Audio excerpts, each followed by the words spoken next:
जनता द्वारा चुने गए सांसद सुरेश म्हात्रे पर आरोप लगाते हुए पूर्व केंद्रीय राज्य मंत्री कपिल पाटिल के भतीजे देवेश पाटिल ने कहा कि सुरेश म्हात्रे ने अपनी असफलता को छुपाने और जनता की सहानुभूति पाने के लिए उनके परिवार को बदनाम करने की साजिश रची है।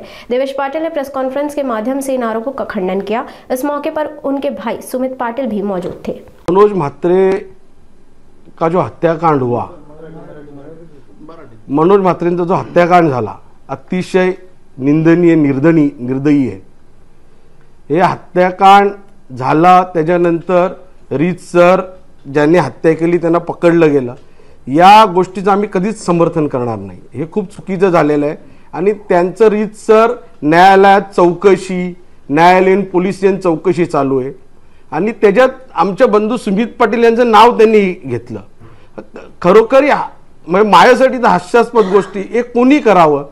आता त्यांनी 8-9 वर्षापूर्वीची गोष्ट त्यांनी बाहेर काढली।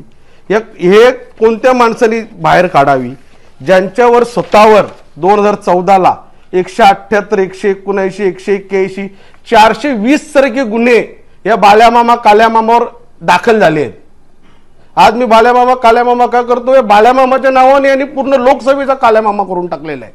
त्याच्यामुळे हे असं खोटे आरोप लावून एखाद्या घराण्याला किंवा एका युवा लोकप्रतिनिधीला बदनाम करणं हे खरोखर योग्य नाही।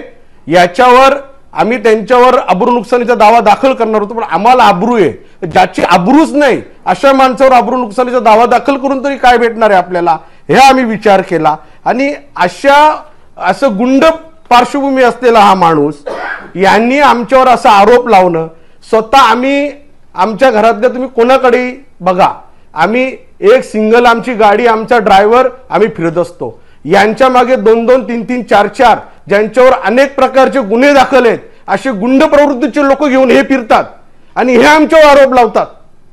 एवढाच पुलका होताना या केसचा झाला, माझ्या बुलेट ट्रेनच्या माझ्यावर जे खोटे आरोप लावले त्या केसचा झाला। तर उद्धव ठाकरे साहेब मुख्यमंत्री कधी होते? त्या सरकारमध्ये होते का नव्हते?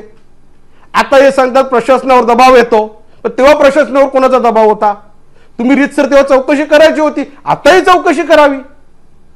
दूध का दूध पाणी का पाणी होते। तुमचं सरकार, तुम्ही सत्तेत असताना आदरणीय उद्धव साहेब मुख्यमंत्री होते, पवार साहेब तुमचे नेते तो सरकार चालवत होते, त्याच पक्षात तुम्ही होते तेव्हा।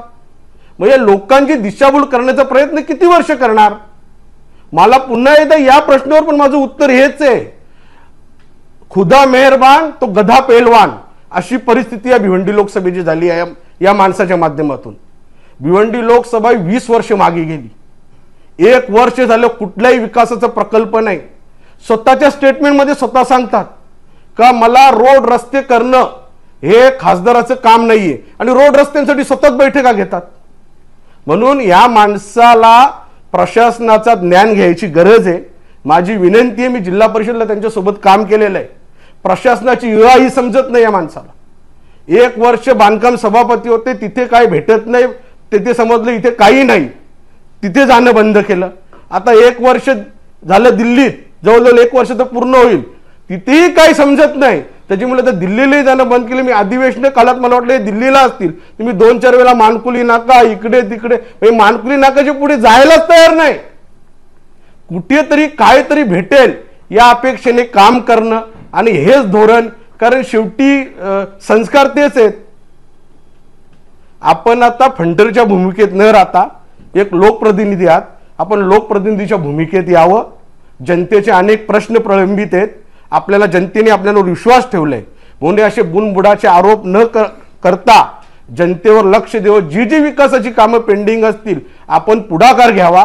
सरकार कोणाचंही असू दे, सन्माननीय या राज्याचे मुख्यमंत्री आदरणीय देवेंद्रजी फडणवीस साहेब हे विकासचा पुरुष आहेत, हे विकासालाच महत्व देतात। आज भिवंडी मेट्रो तुम्ही बघा, आज नॅशनल हायवेचं काम चालू आहे, हायवेचं कितीतरी अशी कामं चालू आहेत जे आदरणीय आमचे नेते कपिल पाटील साहेब केंद्रीय मंत्री असताना ती कामं मार्गी लागलेली आहेत। या कामं कुठे कमी पडतात, काय पडतात याचा पाठपुरावा तर करा। तुमच्याकडनं अपेक्षा मंजुरीची नाही याचं करूच शकत नाही, ज्ञानच नाही, काही समजतच नाही। अशा माणसाकडनं भिवंडी लोकसभेच्या जनतेला आता अपेक्षा राहिलेली नाही। त्या